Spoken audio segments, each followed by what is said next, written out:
Dios y la rebelión en los cielos. En los cielos habían dos ángeles que eran los más altos delante de los ojos de Dios. Estaba Micael, aquel que es conocido como príncipe del pueblo de Israel, protector del pueblo elegido por Dios. Y estaba también el ángel, se decía preferido por Dios, Luzbel, el dador de luz, el lucero de la mañana, cuya tarea era la que tenía Luzbel, era llevar las almas delante del trono de Dios y presentarlas ya libres de cualquier pecado o problema que pudieran tener. Su sola presencia ya los habilitaba para llegar delante del trono de Dios.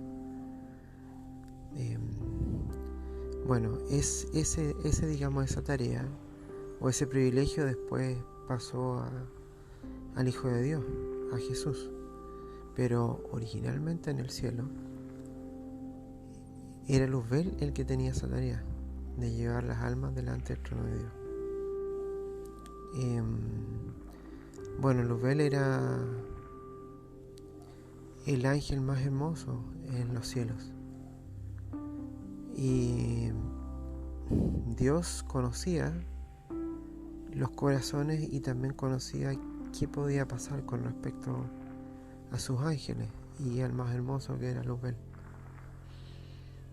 Él sabía que en algún momento su creación podía alojar algo diferente a lo que era el amor. Pero Dios, en su infinita misericordia y en su infinita sabiduría, permitió que esto pasara porque Él tenía un plan preparado ya si es que esto pasaba. Lógicamente Dios no pensaba o no quería que esto realmente pasara. Pero pasó que el Emmanuel, que es el Hijo de Dios, que es la segunda persona de la Trinidad, que es parte de Dios, según el Concilio de Nicea, cuando se definió la divinidad de Jesús, se dijo: Jesús, luz de luz verdadera, Dios de Dios verdadero, no creado sino engendrado. Engendrado significa que Dios sacó de sí mismo una parte y esa parte al mismo tiempo existió y se llamó el Verbo, y el Verbo era Dios. Y esa parte o esa segunda persona de la Trinidad es el Emmanuel, que en el libro de Isaías sale revelado que cuando el arcángel Gabriel se refiere a María como dichosa, llena de gracia, serás la madre del Salvador, se refería a eso. Y serás la madre del Salvador, dice Gabriel, y tendrás un hijo del Altísimo, al cual llamarás por nombre Emmanuel. Y ese es el nombre original de Jesús en los cielos, que era Emmanuel. Y lo que pasó, que en realidad Emmanuel tenía que encarnar en un humano. ¿Para qué? Porque ¿qué es lo que pasa?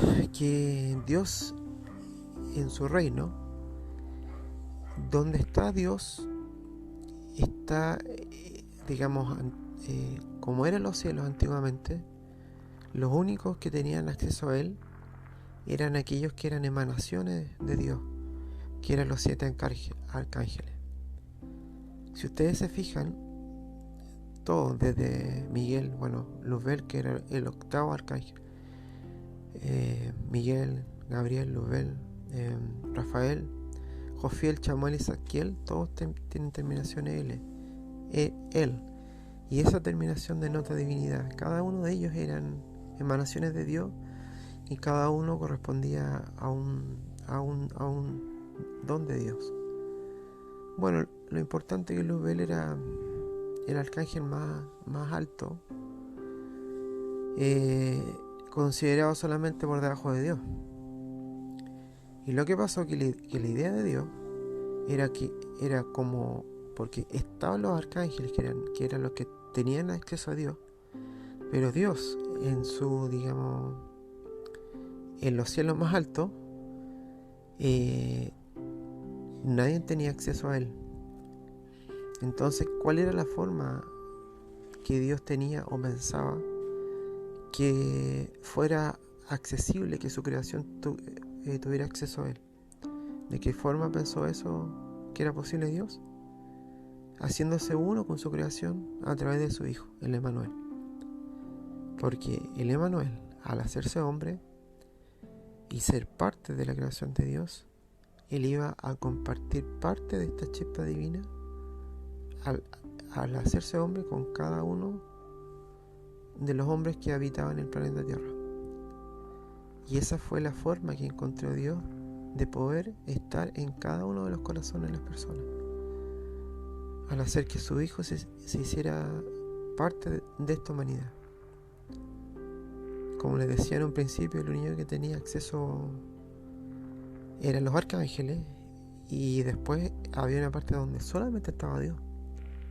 Entonces esa era la forma que Dios tenía de llegar a su creación, que a través de su Hijo, ese era el plan de Dios, al hacerse hombre, una parte de Dios iba a habitar los corazones de las personas, y ahí es donde todas las personas iban a tener acceso a Dios, o toda la creación de Dios.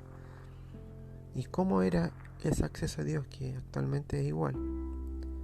Es cuando las personas hacen oración y escuchan a su corazón. Ahí es donde Dios habla y Dios responde a las peticiones de las personas. Bueno, lógicamente que cuando el Emmanuel iba a encarnar como humano, Dios hizo esta declaración.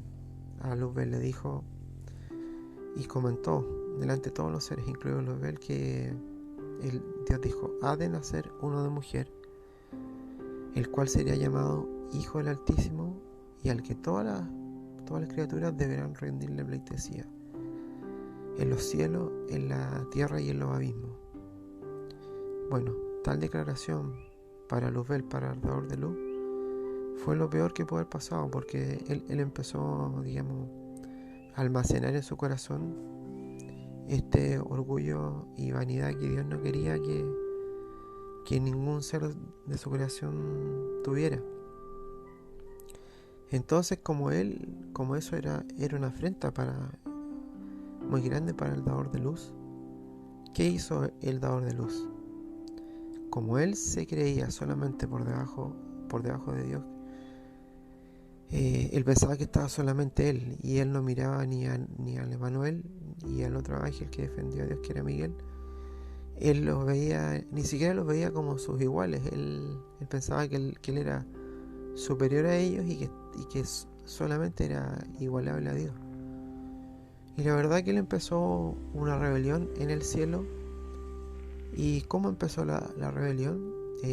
Bueno, levantando falso testimonio y diciendo al resto de los ángeles del cielo que el Dios único y verdadero era un Dios tirano que no los consideraba, no los tomaba en cuenta, y que él podía ser otro Dios, y que bajo su mandato el cielo y toda la creación iban a cambiar, y que él podía ser un mejor Dios que el Dios todopoderoso que ya había, que era creador de todo.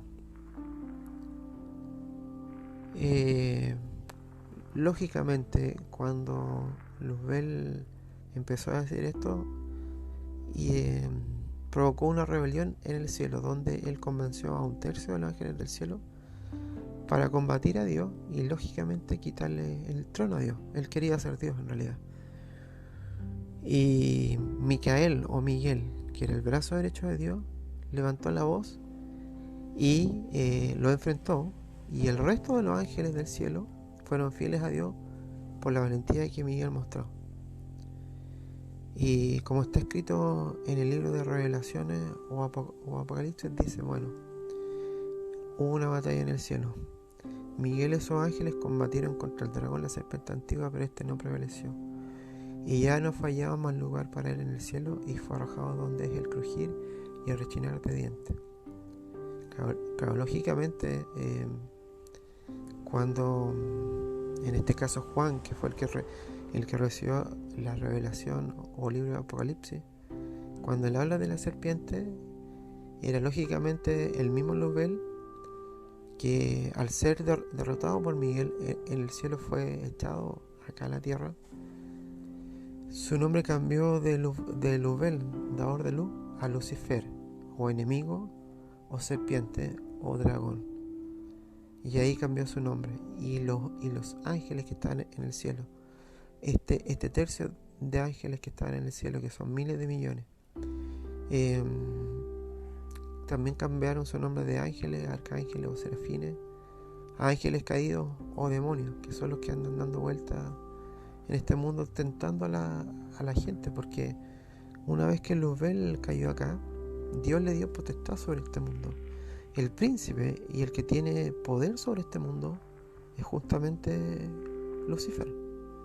Dios le dio el poder para probar a cada uno de los seres que viven en este mundo, como él probó a Job.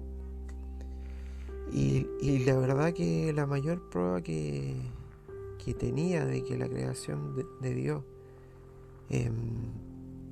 o que buscaba Luzbel mostrarle a Dios que su creación había fallado, era justamente primero Job, y después cuando Jesús vino a redimir esta creación de la primera caída que había sido en el cielo por este ángel rebelde. Él también intentó, digamos, convencer a Jesús de que no cumpliera el plan de Dios. ¿Y de qué forma lo tentó? Bueno, primero le ofreció todos los reinos de la tierra. Lógicamente él tenía poder y tiene poder sobre la tierra. Entonces él quería adoración. Como él quería ser Dios, él quería que Jesús le mostrara adoración. Por eso lo puso sobre los montes más altos y le dijo: si tú me adoras, yo te daré potestad y dominio por sobre todo lo que ves y por sobre todo lo que alcanza a ver tu vista. Lógicamente era una tentación, y Jesús respondió, bueno, cuando él le ofreció pan y comida, Jesús le respondió: bueno, no solamente de pan vive el hombre, sino que de toda palabra que sale de la boca de Dios. Y así continuó tentándolo durante estos 40 días que caminó por el desierto. Y el final de la tentación fue en el día 40, cuando le dice: cuando estoy en la cruz, recuerda que yo voy a estar ahí.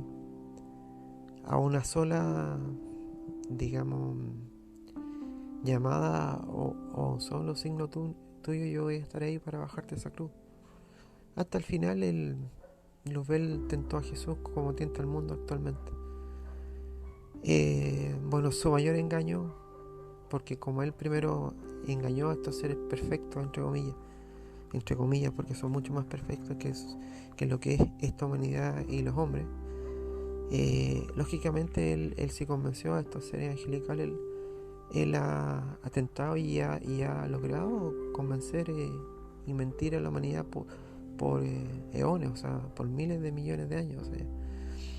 Entonces, el mayor engaño de él es hacer pensar al mundo que él no existe, primero como enemigo o diablo, y que el infierno donde él está, digamos, confinado y que es su reino, también su mayor engaño es justamente hacer pensar a la gente que no existe. Entonces él anda por el mundo tentando a la gente y dándoles esta idea de que no hay infierno y de que pueden hacer lo que ellos quieran y que no hay castigo o algo por el estilo. Así que, como les comentaba, hermanos, amigos, no caigan en las trampas del enemigo. El mayor triunfo que él tiene es justamente cuando él convence a las personas de que no hay un castigo y que no existe el pecado. porque el universo no fue hecho al azar. Y el Creador tiene todo planificado desde el principio de los tiempos. Incluso cuando Él previó que una de sus criaturas más altas, como era Luzbel, iba a caer de su gracia, Él ya tenía el plan para redimir, digamos, la caída angelical y luego la caída también humana por la caída de Adán en el paraíso, porque recuerden que Él también tentó a Eva para que Adán pudiera caer en tentación.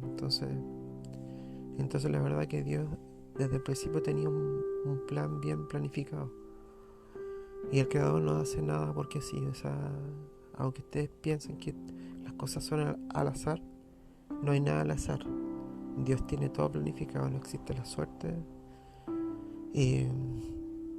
Dios tiene planificado y su plan y las formas que Él tiene para esta humanidad se pueden cumplir de la forma buena, o digamos que puede ser la más larga y la más difícil, o de la forma, bueno, digamos mala, que es, digamos, perderse y no estar con Dios, porque el mayor castigo de Luzbel y de los ángeles caídos es justamente no estar con Dios, el haber perdido esa luz que tenían al estar con Dios.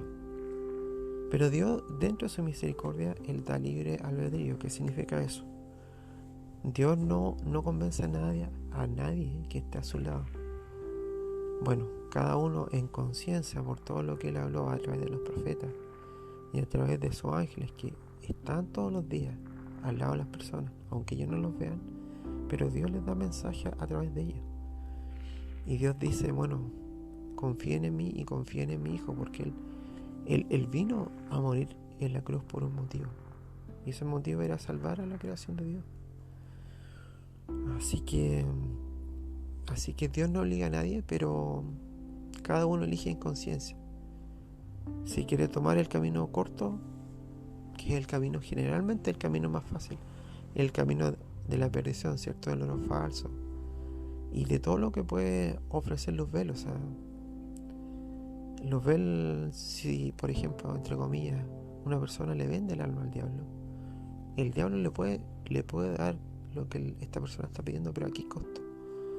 O sea, deja de lado a Dios para obtener las cosas fáciles, entre comillas, digámoslo de alguna forma así.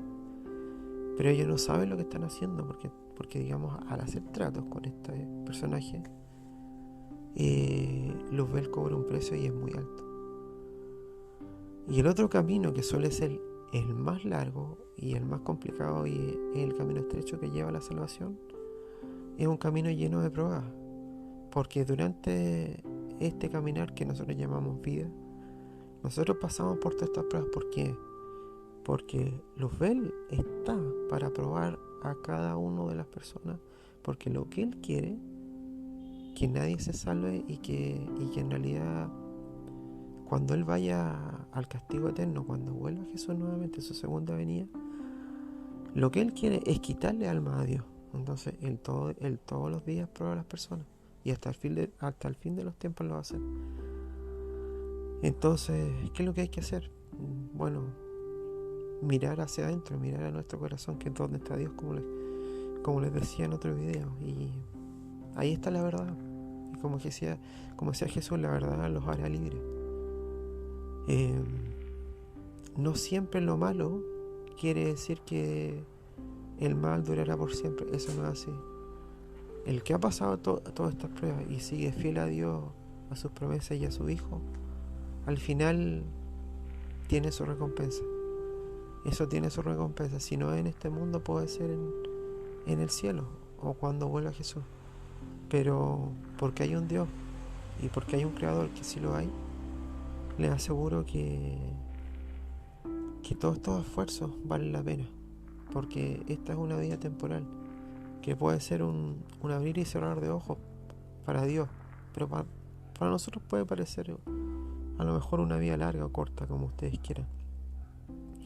Pero como les decían, todo esto es temporal, porque cuando nosotros nos vamos no nos llevamos nada. Así que siempre hay que buscar, como decía Jesús, los tesoros del cielo, y no los tesoros banales y efímeros de la tierra.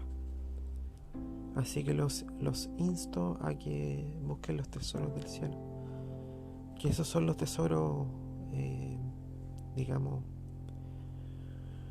que son permanentes y que son eternos y que van a estar con nosotros hasta el final de los tiempos, porque si estamos con Dios va a ser una eternidad de gozo junto a Él. Bendiciones, hermanos, y que en su corazón puedan escuchar la voz de Dios como les decía. Dios los bendiga.